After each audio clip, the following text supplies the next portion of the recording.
मैं देख रहा हूं कि जब से हमने अलंकार समाजियों की जो मूल विचारधारा है उस पर जब कुछ सशक्त प्रश्न खड़े कर दिए हैं तो तब से वो बौखला से गए हैं और इसी कारण से कुछ भी अनर्गल प्रलाप कर रहे हैं। जैसे अभी एक अलंकारिया बोला कि कोई दूसरा अलंकारी कहीं पर पूज्य गुरुदेव से शास्त्रार्थ किया उसने उत्तराखंड में, और शास्त्रार्थ में पूज्य पुरी शंकराचार्य जी को उसने हरा दिया, ऐसी एक मिथ्या फैला रहा है। तो सबसे पहले तो मैं ये कहूँगा कि ये जो शास्त्रार्थ था इसकी पूर्व में सूचना आपके अलावा और किस किस को थी, इस अलंकारी के अलावा और किस किस को थी? दूसरी बात, वहां निर्णायक कौन बना था, किसने किसको इस शास्त्रार्थ के लिए आमंत्रित किया था, इन सब बातों पे भी प्रकाश डाल दीजिए। अगर इस प्रकार के तथ्य और प्रमाण आपके पास नहीं है तो क्यों बेकार में स्वयं को एक संकट में डालने का प्रयास कर रहे हैं, क्योंकि इस प्रकार के वक्तव्यों के आधार पर एक अच्छी खासी संवैधानिक कार्रवाई आपके विरुद्ध की जा सकती है। वो बात और है कि धरातल पर कार्य करते धर्म रक्षा में पूरा मंतव्य है हमारा, तो इसलिए जो भिन्न प्रकार की जो गतिविधियां होती हैं उस पर ज़्यादा हम समय नहीं दे पाते, मगर समय मिलेगा तो यथोचित कार्रवाई भी कर सकते हैं। तो इसलिए ऐसे प्रयास करने से बचें जिसमें कि आप स्वयं को ही गड्ढे में डाल रहे हो, कुटने की तैयारी कर रहे हो। ऐसे प्रयासों से बचना चाहिए अलंकारी को।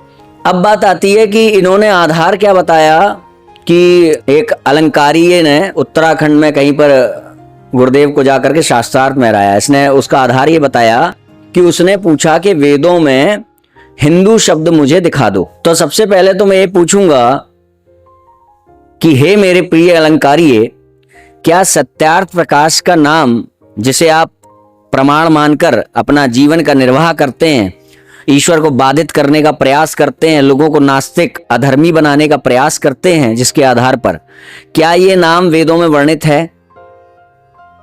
अगर नहीं है तो फिर क्या आप उसके बाद भी इसको प्रमाण मानते हैं? मानते हैं तो क्यों मानते हैं? क्या सत्यार्थ प्रकाश में दी गई जितने भी विधि विधान हैं वो सारे वैदिक हैं, वेदों में दिए गए हैं, या वेदों के आधार पर जो अन्य धर्म ग्रंथ हमें प्राप्त हैं उनमें दिए गए हैं, उनसे भी आपने प्रमाण के रूप में सत्यार्थ प्रकाश में उन चीजों को निहित किया है, विधियों को निहित किया है?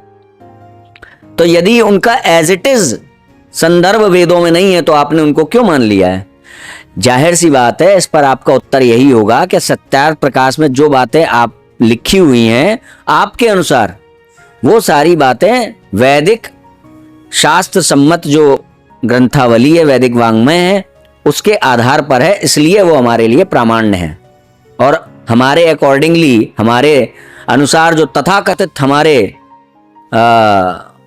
ऋषि हैं, महर्षि हैं, उनके द्वारा वो विरचित है, इसलिए हमारे लिए वो प्रामाण्य है। उन्होंने कहा है कि वेदों पर आधारित है, इसलिए हमारे लिए वो प्रामाण्य है। तो इसी प्रकार से जो हिंदू शब्द है वो उच्चारण भेद से, जो वेदों में सिंधु शब्द आया है उसी का ही उच्चारण भेद से उपयोग किया गया। किनके द्वारा?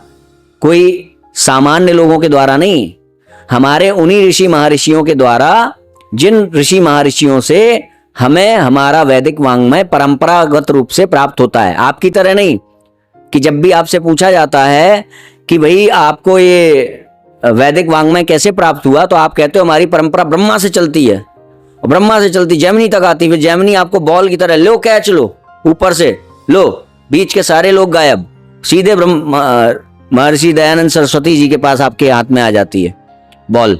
लो भाई ऊपर से फेंक रहा हूं, जैमिनी ऋषि ने ऊपर से फेंकी वैदिक वाङ्मय, ये लो कैच, और बीच में कोई नहीं, सीधे आ गई लपक के। अरे भैया, मांडूक्य उपनिषद में जो महर्षि गण है वो बता रहे हैं वैदिक वाङ्मय उनके पास कैसे आया, वो अपने से हाथ किसने दिया, किसने किससे किसको स्थानांतरित हुआ वो बता रहे हैं। तो आप क्यों नहीं बता रहे महर्षि दयानंद जी के जस्ट पहले वाले गुरु कौन है जिनसे उनको वैदिक वाङ्मय प्राप्त हुआ, और उनके जस्ट पहले वाले गुरु कौन है जिनसे उनको वैदिक वाङ्मय प्राप्त हुआ, और उनके गुरु कौन है? तब ऐसे आप कनेक्ट करिए जैमिनी से अपने को, ब्रह्मा जी से अपने को, वरना ये कौन सा तरीका? लो भाई कैच, ब्रह्मा जी ने ऊपर से उड़ा के दिया, बीच में कोई नहीं, सीधे लपक लिया दयानंद जी ने। कुछ ऐसा ही है क्या? अब बात कर लेते हैं कि भाई सिंधु शब्द की जगह हिंदू शब्द का उपयोग क्यों किया जा रहा है, किस आधार पर किया जा रहा है महर्षियों के द्वारा। वो महर्षि जिनके द्वारा हमें जो हमारे सनातन शास्त्र सम्मत पूरा वैदिक वांग्मय प्राप्त है, उनके द्वारा ये सिंधु शब्द की जगह हिंदू शब्द का उपयोग क्यों और किस आधार पर हो रहा है। तो सबसे पहले मैं आपको बता दूं, ये पाणिनीय सूत्र है मेरे पास। इसमें 7वां अध्याय चतुर्थ पाद और उसका 52वां सूत्र है, 52वां। इसमें लिखा हुआ है कि सकार जो होता है वो हकार हो जाता है। मतलब कि कुल मिलाकर के सा जो है उसका उपयोग हा में होता है, यानी कि सा और हा एक ही है। सा की जगह पे हा का उपयोग वैदिक है, ये पाणिनीय सूत्र कह रहे हैं। इसको तो मानते हैं ना आप, अष्टाध्यायी सूत्र। अच्छा, ये उपयोग वेदों में हुआ भी है, जैसे कि सरस्वती को एक जगह हरस्वती कहा गया, एक जगह पे श्रीष्ठ को हरीश्च कहा गया, और इसी आधार पर आने वाले टाइम में केसरी को तुलसीदास जी ने अपने चौपाइयों में केहरी भी कहा। अब पहली बात तो ये आती है कि आपका कोई एक अलंकारी है जो अपने वीडियो में ये कहता हुआ दिखाई देता है कि अरे भाई, अगर सा की जगह हा का उपयोग करना भी है तो इस्लाम को इहलाम क्यों नहीं कह रहे हो, है ना, और सिडनी को हिडनी क्यों नहीं कह रहे हो। ये सब इस प्रकार के कुतर्क भी करता है। तो इसका क्या उत्तर है? पहला उत्तर तो ये है, तो इसका अर्थ है कि आप वेदों का भी विरोध करते हैं, वेदों की बातों को नहीं मानते, क्योंकि वेद ये कर रहा है कि सरस्वती को हरस्वती कह रहा है, वेद ये कर रहे हैं कि वो श्रीश्च को हरीश्च कह रहे हैं। ठीक है। दूसरी बात यह है कि जब सा की जगह इस प्रकार हा का उपयोग करते हुए सिंधु को उच्चारण भेद से हिंदू कहा जाता है, तो वो भी किसके द्वारा? परंपरा प्राप्त प्रामाणिक आचार्य ऋषि महर्षियों द्वारा। ठीक है, ये भी ध्यान रखिएगा। हाँ, अब क्या है, तो कहा जाता है, तो किस आधार पर कहा जाता है? क्योंकि हिंदू शब्द के वैदिक अनुशीलन कराने वाले अर्थ प्राप्त होते हैं। जैसे कि हिंकार जो है वो गाय का धोतक है, तो हिंकारती हुई गाय को दोहने वाला हिंदू। जो प्रणव अक्षर है उसकी रचना भी ऐसे हुई है, सत्य शब्द की रचना भी ऐसे हुई है। तो ये सब गलत है कि आपके हिसाब से आप इसके विरोधी हैं। तो अगर विरोधी भी हैं तो कोई बात नहीं, पहले आप गैर सनातनी स्वयं को घोषित करिए, पहले आप स्वयं को अवैधिक घोषित करिए, बाहर जाइए सनातन की सीमा से। ऐसा नहीं उसके बाद छोड़ देंगे, उसके बाद भी लपेटेंगे, पर पहले कहिए तो कि हम नहीं मानते इतने संदर्भ में, उपनिषदों को नहीं मानते इतने संदर्भ में, पाणिनीय सूत्र को नहीं मानते इतने संदर्भ में, वेदों को नहीं मानते इतने संदर्भ में हम अवैधिक हैं, ये कहिए तो। बाहर जाइए, उसके बाद भी छोड़ेंगे नहीं, लपेटेंगे तब भी, पर पहले आपका ये चेहरा तो सामने आए। ठीक है। अब क्या हुआ कि जब हम सिंधु के आधार पर, पाणिनीय सूत्र के आधार पर और जो वेद हैं हमारे, उनके आधार पर जब सा की जगह हा का उपयोग करते हैं, तो हमें सिंधु के स्थान पर उच्चारण भेद से हिंदू शब्द प्राप्त होता है, परंपरा प्राप्त आचार्य ऋषि महर्षियों द्वारा। और उस हिंदू शब्द के कई अर्थ होते हैं। क्या? हिंकार करती हुई गाय को दोहने वाला। हिमालय से लेके हिंदू सरोवर यानी कन्याकुमारी के बीच का जो स्थान है वो है हिंदू स्थान, और वहां रहने वाला व्यक्ति हिंदू। सिंधु का अर्थ गंगा भी है, तो गंगा यानी सिंधु को जटाओं में धारण करने वाले भगवान शिव।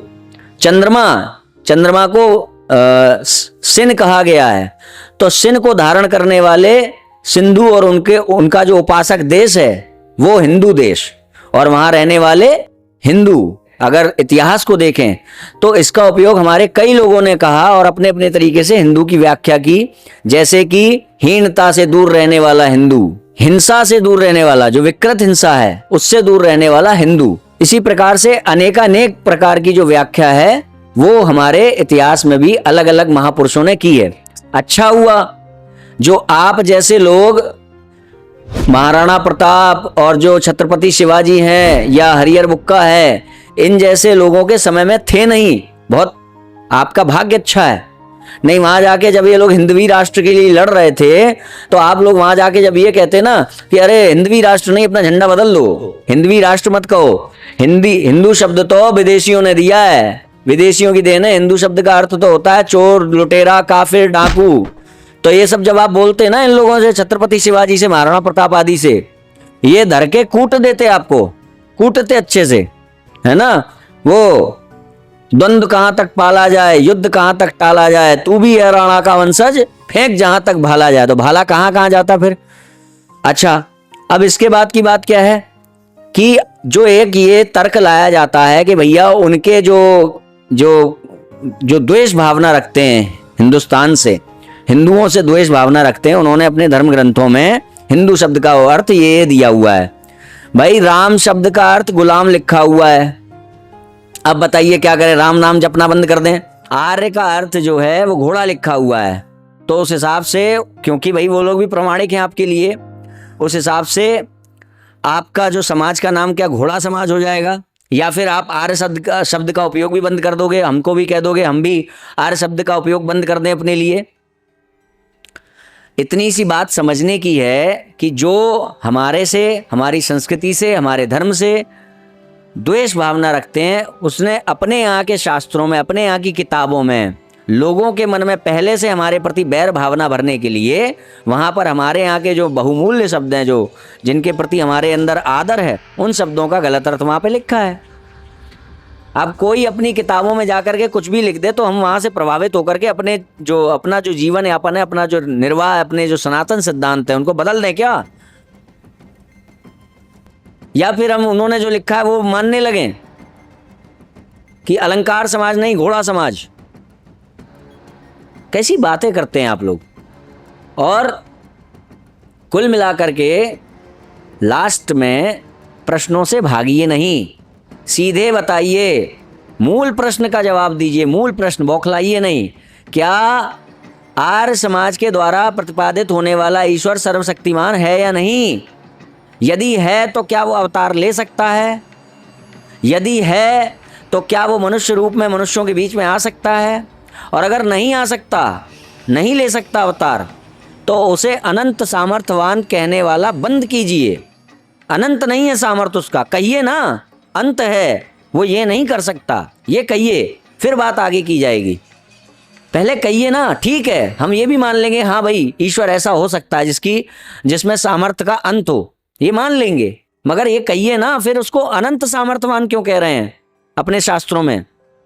कहिए कि उसके सामर्थ्य का अंत है, वो ये नहीं कर सकता, पहले इसको स्वीकार करिए, उसके बाद ये सब सोचा जाएगा कि वो आएगा तो क्यों आएगा, या वो ऐसा क्यों करेगा, ये तो आगे की बात हो गई ना भाई।